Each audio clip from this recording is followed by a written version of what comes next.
Hello guys, I am Mr. Ganang and I'm going to teach you English. Oke, pernahkah kalian memiliki pengalaman di masa lampau atau di masa lalu? Ya, dalam bahasa Inggris ketika kita menuliskan pengalaman kita di masa lampau, itu berarti kita sedang menulis recount text. What is recount text? Apa teks recount itu?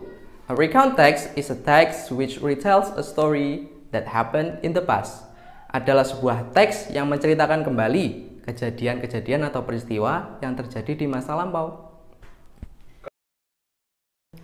Do you know what is the purpose of recount text? Kira-kira tujuan dari recount text itu apa ya?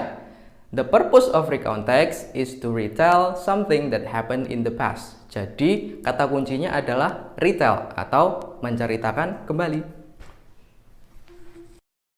Selanjutnya, kita akan membahas tentang generic structure of recount text atau struktur dari recount text. Ada 3. Yang pertama adalah introduction, yang kedua adalah events, yang terakhir adalah reorientation. Bagian yang pertama, introduction. Introduction ini berisi tentang background of the story atau latar belakang dari sebuah cerita.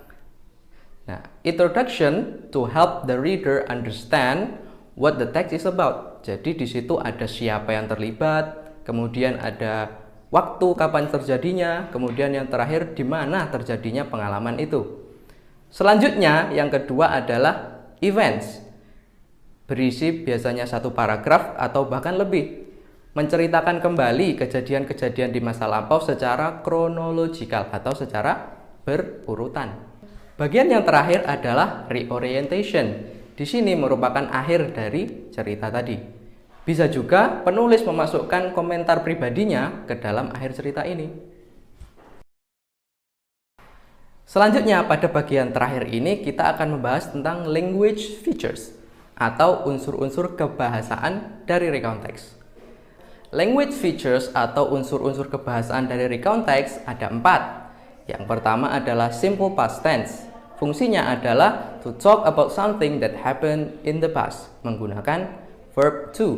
Selanjutnya yang kedua adalah past continuous tense, yaitu to talk about something that was happening in the past. Jadi sedang terjadi di masa lampau, menggunakan was atau were, kemudian verb ing.